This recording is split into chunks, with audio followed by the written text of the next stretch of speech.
Welcome to Start Here, a podcast sharing the stories of active, aspiring, and accidental entrepreneurs. I'm Nicole Eaton. And I'm Dave Bradbury. So let's get to the show. Today we sit down with Michele Asch, Chief People Officer of Twincraft Skincare. Michele, welcome. Thank you, Nicole. Great to have you back at VCET. Thanks, Dave. So let's start off with a real hard-hitting one. What is Twincraft? Well, the thing that we're not is we don't make boat engines, which is what a lot of people think we do. Oh. But Wait, why is that? Just because? Twincraft, that's what we get. Yeah. Oh, do you make motorboat engines? And I'm like, no, we don't. So we've added skincare. So our official name is actually Twincraft Skincare. Okay, and skincare, what does that encompass? So we are custom contract manufacturers, and we have really three product areas now. We manufacture custom bar soap. We manufacture skincare products like lotions, creams, SPF, serums, and then we do hot pour. Hot pour is what deodorants are. So we do natural deodorants. We're getting into antiperspirant deodorants. And then also a new trend is now hot pour skincare. So you might have a moisturizer that's in a stick form. So really anything in a stick form. Of the mosaic or range that is skincare, is this like 40% of the options we'd see on the shelf if I went to the store, or? You know, we're getting up there to like 90% of the options you'd see on the shelf. Wow. Right. We don't make, actually, that's not even true. We do make some lip balm now. So, we're getting up, we cover the whole gamut. And we also work with around 125 skincare brands around mostly the U.S., some in Canada. This from Winooski? All this from Winooski. And I guarantee you that everybody has used products made from Twincraft and they don't know it because it won't ever say made in Vermont or Twincraft. Wow. That's so fascinating. That's pretty cool, right? Now I'm going to read the label in the size, like 0.25 font. Yes. I'll need a magnifying glass for that, Nicole. I have so many questions, and I'm kind of debating if I just jump to the questions that I want to really get to, which I'm going to do anyways. We're doing it. So as you said, you have made so many new products over the years. And I want to get into the fact that it is a family business and it started as a soap business, right? Yep. And so what did that evolution look like? And how do you keep that innovative mindset as a business that was so good at one thing and now you're like, 90% on the shelf? Well, it's a cool story how the company got started. So I'm going to share that. God, we need a cool story for this podcast. Yeah, we do. So it's called Twincraft because my husband, Pete's father and brother. So his father and his uncle were identical twins in Montreal. And they were like the absolute like epitome of what entrepreneurs are like. They have been in business together since they were kids. And in the 60s, they had an injection plastic business. And they also bottled water. They found a spring that was tested, and they were selling bottled water before anybody was selling bottled water. And then they got an offer for that to sell their business, so they did. Avon in Montreal said, hey, you've been making our bottles. I know you sold the business, but we need someone to make our bar soap. We will give you these 2 lines to make bar soap if you make our bar soap, and then you can go make bar soap for anybody else you want. So they did, and that was Twincraft. It was Twincraft soap then. And they got into making soap. They got into private label. They actually developed a brand. They were doing hotel amenities. And we didn't have NAFTA at the time, and they were selling more and more into the U.S. So they said, we need to jump the border and open up a factory here across the border. So they looked at Plattsburgh and they looked at Burlington. And fortunately, for a whole bunch of reasons, they chose Burlington. Wow. And so that's when they built the factory in Winooski, and it was just bar soap at the time. And from that point, it was the 2 of them, and then my husband bought the business in the early 90s and really shifted the business, got rid of the brand, got rid of hotel amenities, and really just did private label bar soap from really not early 90s until we got into skincare around 2012. Wow. In the meantime, our business was sold and bought back again too. That's a whole. Let me just share. Outside Yeah, of the family, let's then go you're- for it. Yeah, give us So- that was the question. What is Twincraft? Okay, so in 2005, Pete sold the business to a small public company. And then, it's the same story, right? Like they buy the business, and by the way, sold the business because it didn't have the money to get into skincare where the real growth in the industry was. Yeah. Sold the business. And like happens so often, the public company really focused on top-end revenue, driving costs down, didn't pay attention to margins. We're a manufacturer in Vermont. We have to do specialty to stay in business. And then around 2008 happened, capital dried up. They did not invest in the company. Their bond was coming due. And then in 2011, we decided, Pete and I and his brother, Rich, decided to buy the company back. So we bought the company back. And the first thing we had to do was rehome some of the customers that were not appropriate. And so we shrunk the business. Second time the business was shrunk before growing. That's and then a we brave grew thing it. to do after repurchasing it. Like, Yep. I mean, firing your customers is not easy, right? Yep. Like, And so we did. And then we grew it back. And now we have grown. We went from 125 employees to 450. Wow. Skincare has now become 70% of the business, and bar soap is about 30. And we recently purchased the old Keurig Dr. Pepper building in Williston. And I saw that. I saw that sign. it's been quite the project. Yeah. We had two buildings in Essex, and we sold those and moved everything, which in manufacturing, that was a Herculean feat, all the production into Williston. And now we're manufacturing all of our skincare and hot pour in Williston.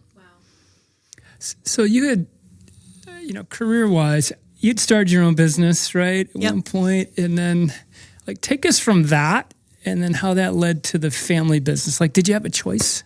Yeah. No, but sometimes things that happen are for the best. I grew up in an entrepreneurial family.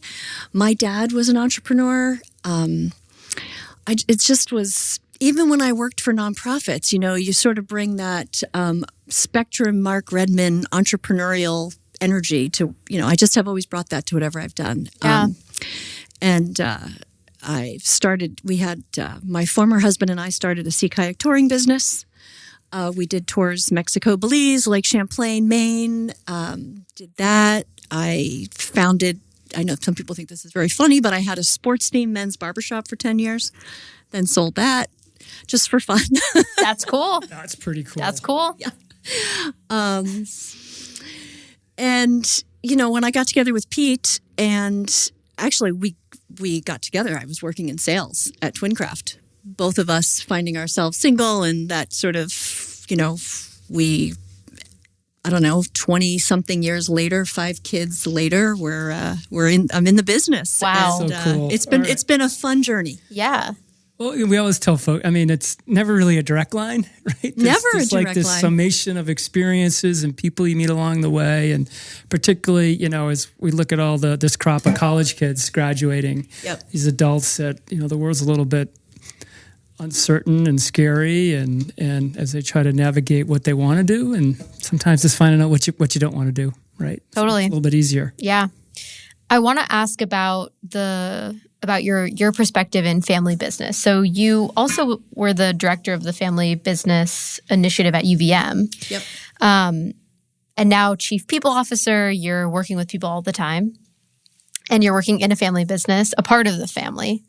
So what are the keys to success for running a family business from the perspective of UVM and Twincraft? So family closely held businesses and also family businesses are really the backbone of the U.S. economy. And a lot of people don't think about that. We don't make the news. It's not glitzy, but man, we're the engine. And I think, and after working with a lot of family businesses, it's folks that are that care deeply about their community, care deeply about the people that work for them. And I hate to use the word loyalty, because not loyalty in like blind loyalty, but there's just a sense of, this is bigger than us. We're doing this. We have to be profitable together. We need to have a lot of, we need to work together to make this company successful. When this company is successful, and we feel it, I saw family businesses across the state of Vermont say this consistently. We feel it. We're not just supporting the employees, we're supporting all the families. Yeah. And so I think that sense of being rooted in the community is key. Yeah, I mean, I'm curious why, especially in the startup world, it's known where people are like, don't start a company with like your husband or your wife or your partner. We've seen successful companies where that's the case, but we keep doing it. Exactly. Like, when you see Awesome walk in the room, you're like, yeah, that's our world. Yeah, right? totally. But I guess my question to you is there a difference between like startups or family businesses that have started, decades ago? Or what would you say to like couples trying to start a business or brother and sister starting a business? What would I say to them? I would say, make sure you have scheduled meetings to talk about work, because what will happen is work just takes over all of your conversation. It becomes 24/7. You're lying in bed and you're still talking about work. Yeah. So it's creating those boundaries. So do you have like, we get home and we put it aside typically, or the dinner table is about other things? It was easier to do when the kids were all home. We definitely did that. Now we will talk about business, but if it gets to be like a serious conversation, usually one of us says, you know what, let's book a meeting for tomorrow. We've gotten so much better at doing that. And then it's like, okay. Yeah. But it's natural that you want to start a business with somebody that you trust and your partners in life in some way, whether it's a sibling or a best friend or your spouse. But there are challenges too. And especially like we're in a position now at Twincraft where we're transitioning the business to the next generation. And I'm really glad I had the experience at the UVM School of Business running that program, because that's really been helpful. How so? I'd say the number one thing is that you can see so many patterns in that transition. And a lot of folks think they're personal until they see the patterns and they talk to other family businesses. And it's like, oh, you're feeling this too. It's situational. It's not personal when you have that tension. Got it. So cool. Yeah. Gosh, what a neat wonderment and blessing that you had that family business initiative at the school to go through. I'd like to just talk about, let's get back to innovation. Yeah. How much do you innovate internally just because you're magical and people are cooking up different ideas? Or is it really, I have a customer who has a specific spec or need? So is it coming from the outside to solve, or are you sort of bubbling up things and then presenting it out to, what'd you say, 170, 190 different customers? Yeah, lots of honestly, Dave, it's a combination of both. So we call it our, there's so many acronyms now. It's our PIC crew, and it's really, they meet together and innovate. It's a combination of marketing, our formulators, pack engineers, a couple salespeople that are on the road all the time, and we're looking at the trends. We're looking at what's hot, and we're innovating new products. And those are the products we take to the customers.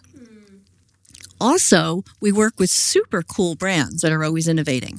So they also come to us and say, hey, we've had this idea. Can you guys make this?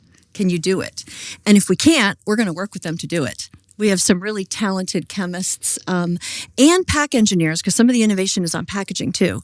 So it's really it's a blend of both. Is the innovation generally around, is it packaging because maybe tariffs changed everything, right? Like I can't import my bottle or my, applicator of some sort.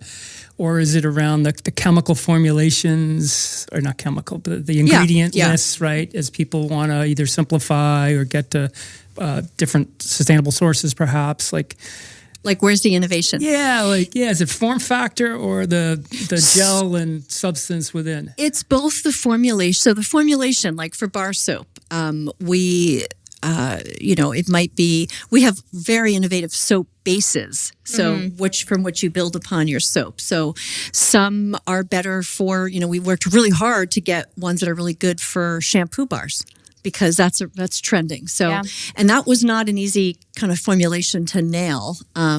We have some that carry a high fragrance load. Because some of the high fragrant, or high essential oils.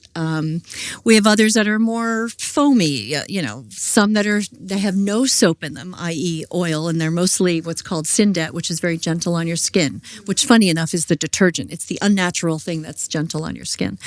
And then in skincare, of course it is. I know, right? Yeah. Of course it is. And then in skincare, it's like textures and how do you incorporate this ingredient, and it's sometimes you have, different ingredients, but it's how you process them that gets you a different efficacious effect. So there's that. And the packaging innovation is really on sustainability, and how can it's really around environmental sustainability and what'll run on the machines. It's great. Some people have really good packaging ideas, but we can't automate them. Yeah. So it's trying to figure out ways to automate those and figuring out ways to bring the cost down, because some of them are just so expensive that the brands are like, well, we can't.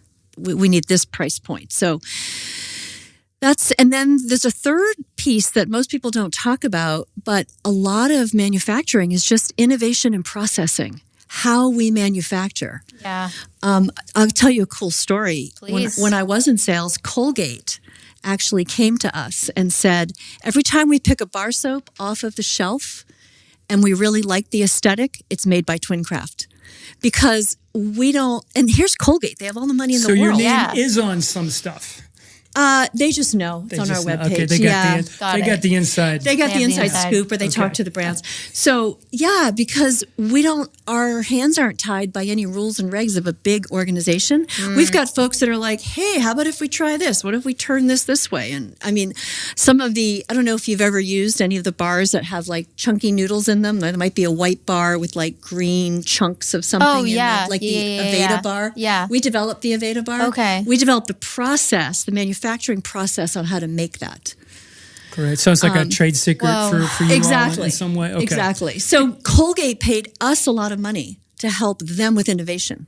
That's cool when your customer pays you to innovate, right? Yeah, they fly us to their main headquarters. They have more money than they know what to do with, and that little Twincraft in Vermont is innovating. Because ultimately they're end consumer. This is a price-sensitive segment of the market, right? Yeah. Okay. Yeah.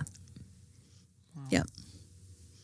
I guess I'm curious, if you don't put your name on labels, how do brands contact you, but also how do you market yourselves to get more customers, or is that not a problem? So we've been in business 53 years. So although we're not known to the consumer, we're really known in the industry. Yeah. And we also attend trade shows. We're also cold calling new brands. We've been in the industry long enough that, somebody may work for X brand and then they move around and they say, hey, call Twincraft. We get a lot of that. Got it. Because we've worked with enough people in the industry now that people come to us. And do you work with like those up-and-comer, some of them are fly-by-night direct-to-consumer brands that feel like, I made a batch of soap out here. Now I have a great website and I'm just going to market it, but I need a manufacturer to make it. It depends. It depends on how much money they have behind them. We do a lot of due diligence. If they're a really well-funded startup and they have initial orders that are substantial, we'll look at them. Okay. But the smaller folks that just have an idea, it usually has to be flushed out before. So, I would say over 400 employees, a couple facilities. Like, how big do you want to be? And is it all in Vermont, or is bigger better? Like, how do you think about that? That is a great question. Of course, we spent a lot of time thinking about that.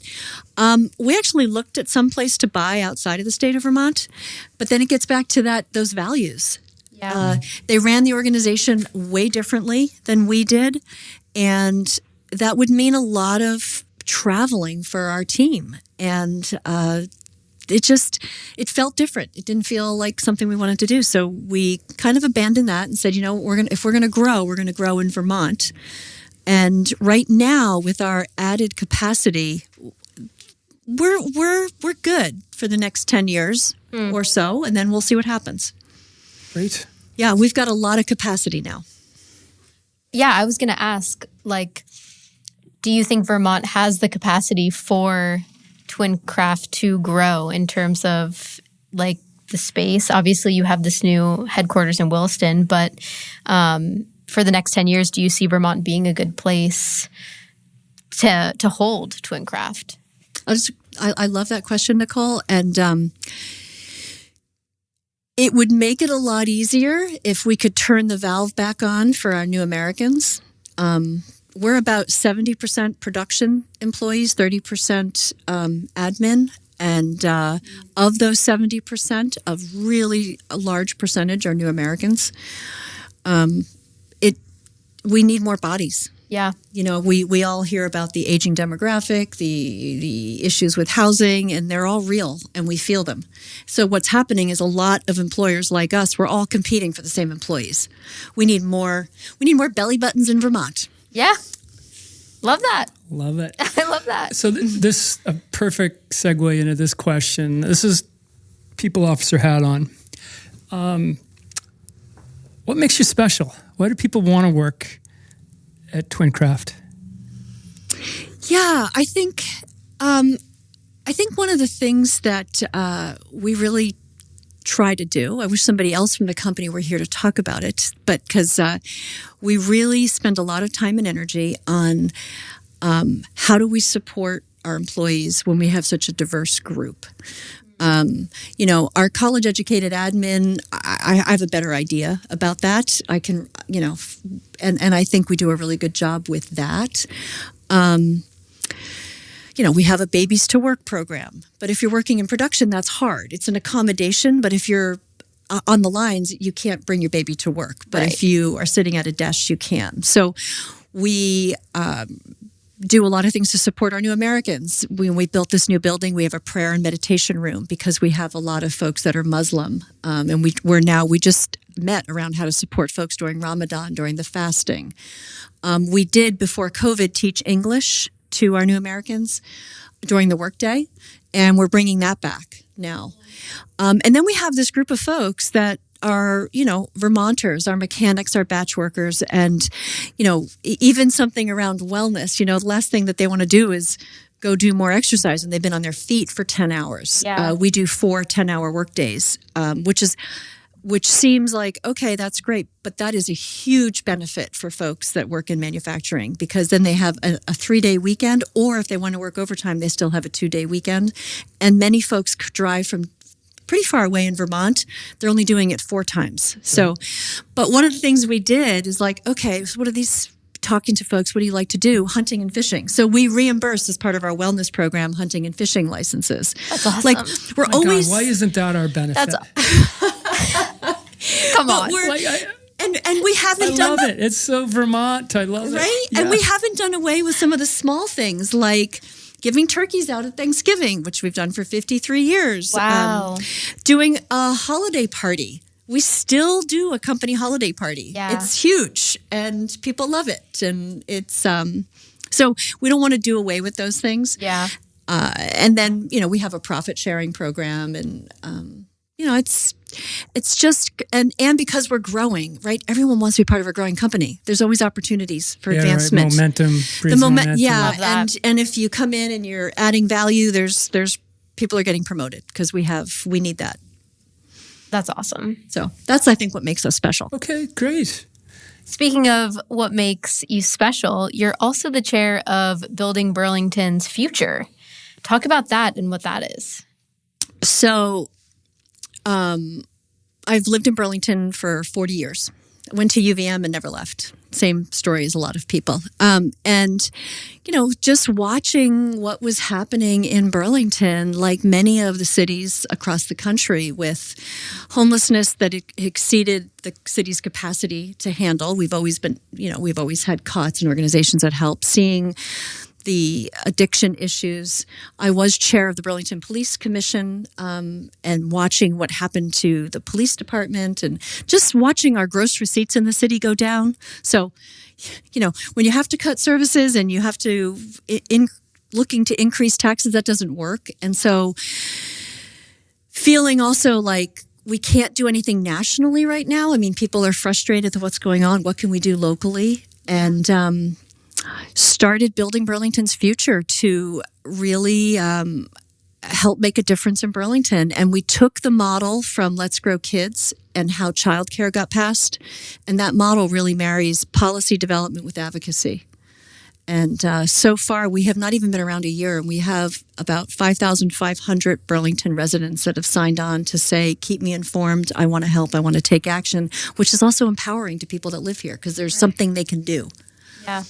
Yeah, it's really difficult to know where to start, who to call, and it's just not a bitch session at somebody. It's more like, hey, how do we solve this versus I'm pissed because of XYZ or graffiti on our building or whatever it might be. So an example is, who goes to city council? I mean, I've been to them and they're terrible. They go on willingly, and on. Nobody. Yeah. Right. Except a certain one type of demographic goes, and it tends to be the voice that our poor city councilors always hear from.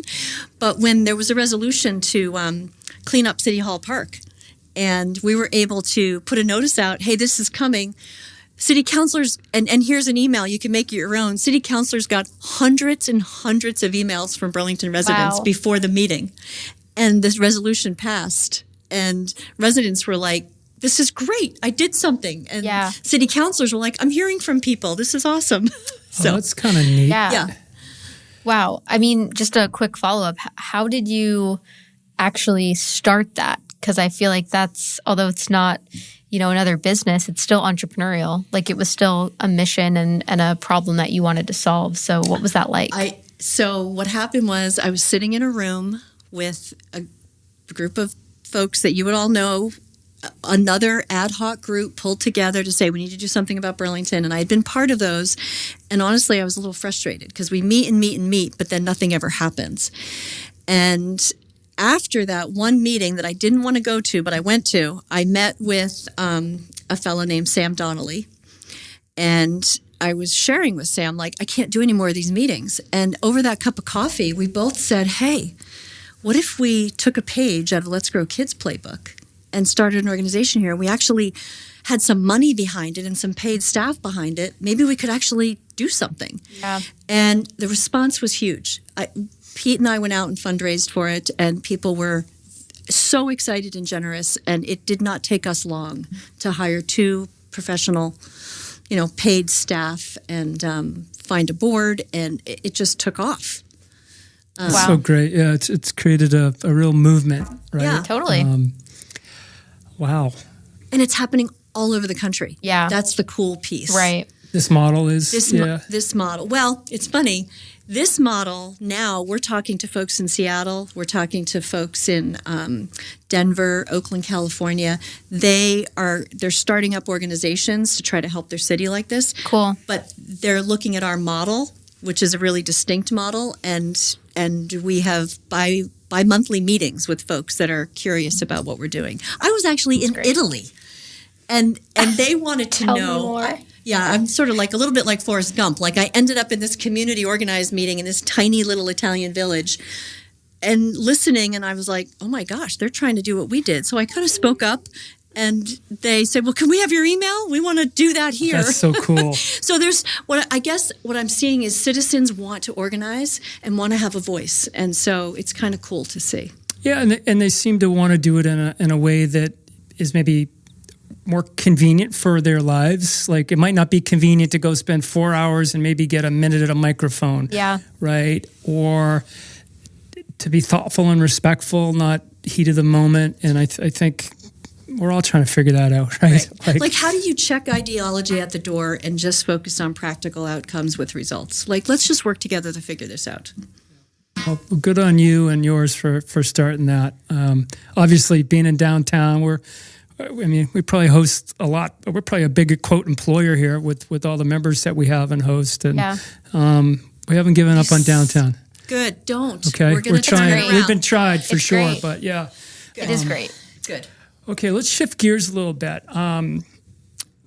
You and Peter are part of the Dudley Fund. Yeah. Right? And I don't know if we've ever really talked about the Dudley Fund before, Nicole, here, but tell us what it is and why do you enjoy being on the investment committee? Okay, that's fun. So it was started by Jim Crook. It was a Jim Crook idea. And he says that Pete and I were the first people he talked to about it. He was sitting in our living room and he's like, we've got all these great people in Vermont.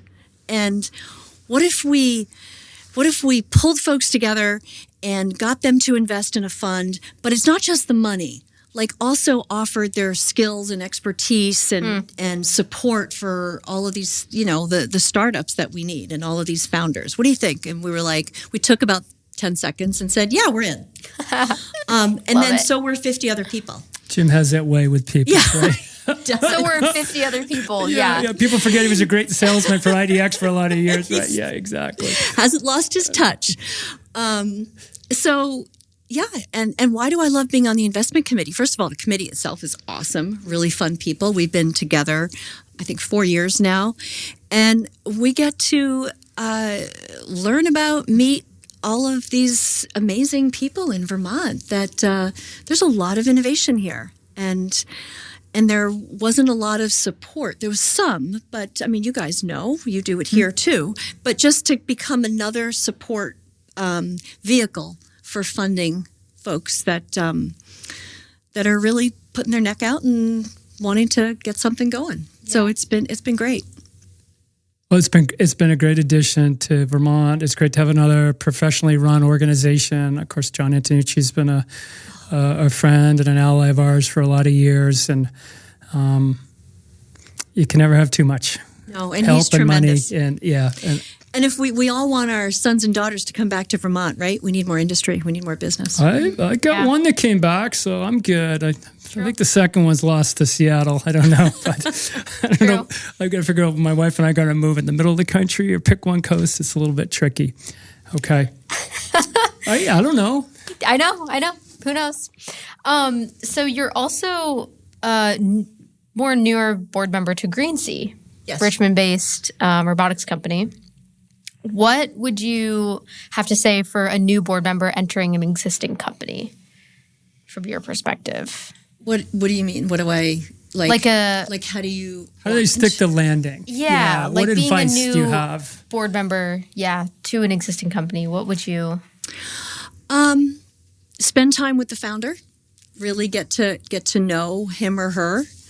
For Greensea, because it was a company that the Dudley Fund invested in, I was familiar with the company. Got it. And Pete and I personally invested in Greensea, so I was coming in with a lot of background to Greensea. Yeah.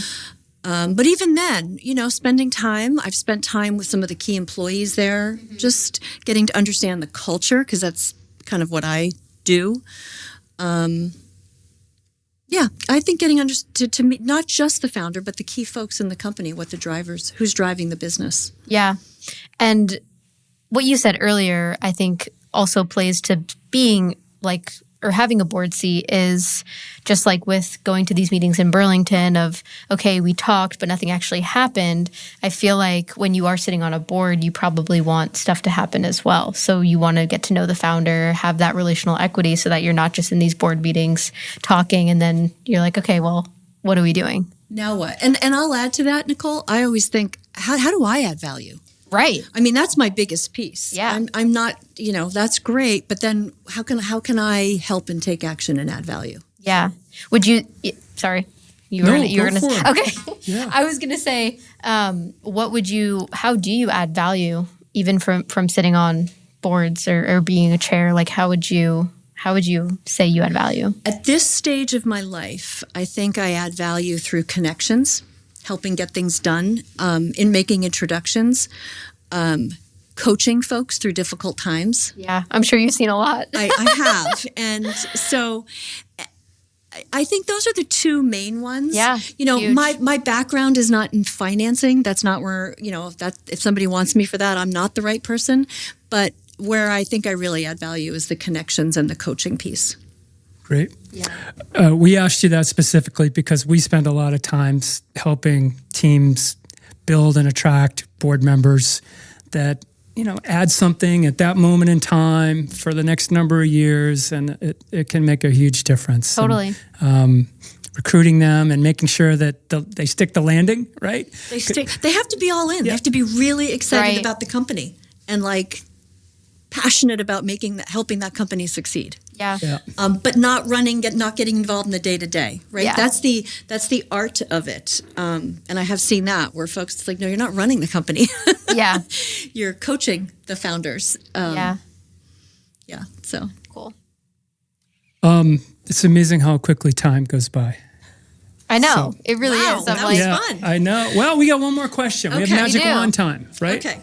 Everybody gets asked this. Okay. So what founder or leader, past or present, would you like to chat with and why? Okay. Well, it's not founder of a company, but I have two favorite leaders, and they've both passed. One is Nelson Mandela, and the other is Jane Goodall. And if you all have not seen the interview she did 3 months before she died, that was not supposed to be aired until she died, so it wasn't. It was a fantastic interview. Now we got our homework for the afternoon, right? It's on Netflix. She did it 3 months before, knowing that she could say anything, and it was going to be after she died that it was. Wow. So it was kind of cool. That's great. And I think it's just because they were so motivational, inspirational. They moved mountains, and made a huge difference on the planet and improving people's lives. Yeah. Which is, I think, it's what we try to do at Twincraft. It's why we're not selling it. We could have sold it and created a foundation and given the money away, but we'd rather have 450 good-paying jobs and be a contributing member of the community. Totally. That is giving back to the community.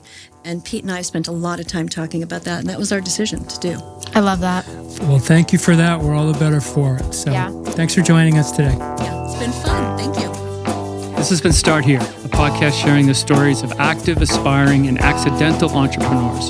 This series is brought to you by the Vermont Center for Emerging Technologies. Now let's get back to work.